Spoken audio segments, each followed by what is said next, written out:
medyo masama ang panahon. Sana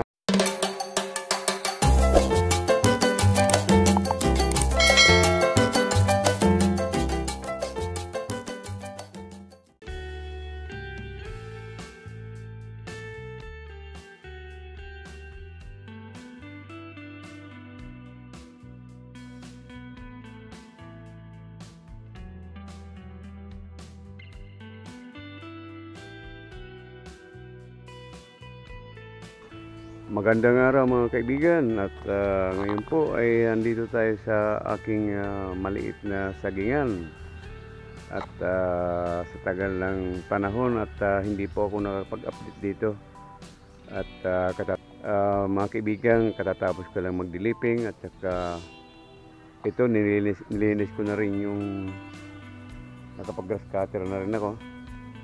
Ayan mga kaibigan, nung nakaraang vlog ko ay maliliit pa po itong aking itong mga lakatan na ito. Mga kaibigan,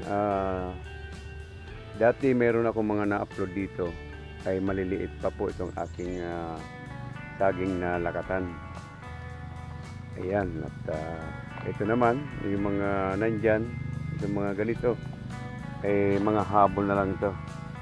At ito, ayan, ito mga kaibigan, wala itong abono. Mga kaibigan, hindi ko po naabonuhan to. Ay dati foliar lang ginagamit ko, ngayon ay nilalagyan ko ng ang abono ko nito ay yung dumi ng aking mga alagang baboy. At dito ko nilalagay sa puno. Ayan. At sa awa ng Diyos mga kaibigan at katapos ng mga taginit, pagkatapos ng taginit at ngayon ay lagi na pong umuulan, ay gumanda na po ang kanilang mga katawan. Ayan, makikita niyo po. At mga kaibigan, napagdesisyonan ko dahil ito po ay malalayo ang agwat. Sinadya ko yon dahil para po hindi mahirap sinadya ko yon dahil para makatipid ng abono. At ang gagawin ko ay tataniman ko dito ng pinya, puro pinya sa gitna kasi malawak naman ang distansya. So kung mga kaibigan, makikita niyo yung itong saging lakatan, napakaganda po, buyag at walang abono yan. Gaya ng sabi ko, foliar lang dati at nabusan ako ng stock ng foliar. Siguro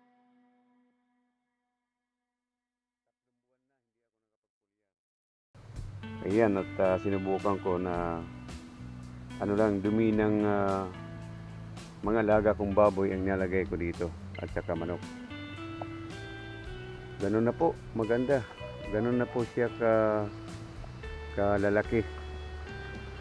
At mga kaibigan niya yun, medyo pangit ang panahon at siguradong uulan at nandito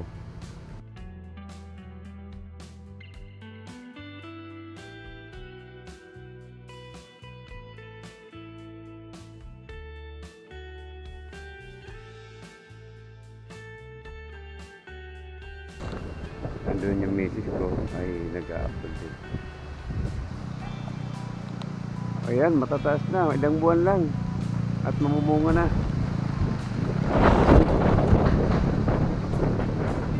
Medyo mahangin.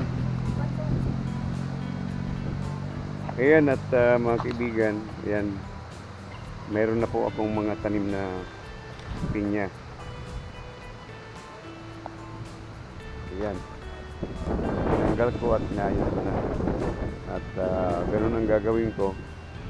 Ay dito puro pinya sa gitna dahil medyo malayo naman ang agwat. Ito merong mga kaibigan, dahil nga hindi sabay-sabay ang pagtanim ko nito, replanting na, ay ayan, may mga bunga na yung iba.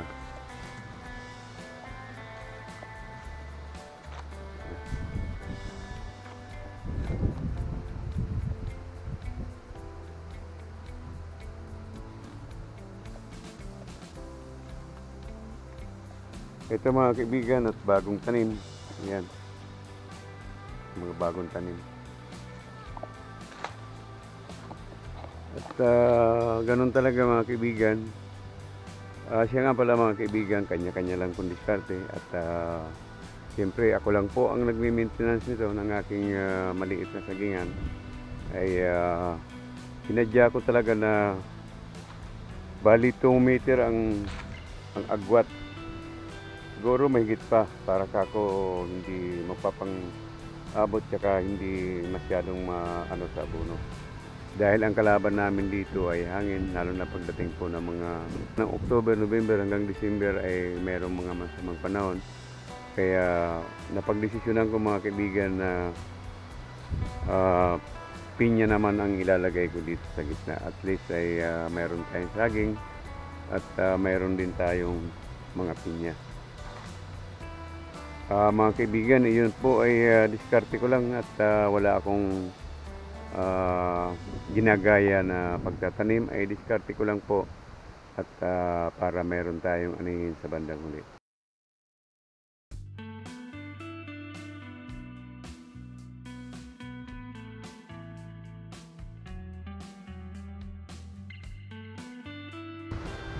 Pasensya nyo na mga kaibigan, medyo mahangin-hangin niya ngayong hapon dahil hapon na.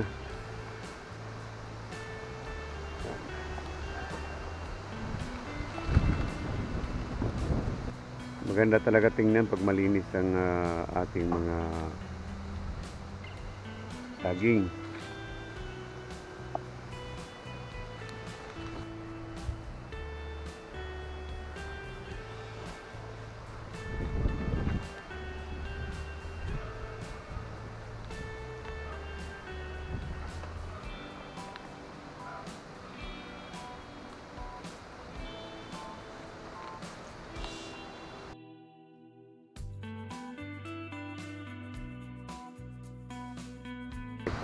Okay mga kaibigan, maraming salamat sa inyo lahat at medyo umambon na po at lagi po tayo mag-iingat sa lahat ng oras mga kaibigan.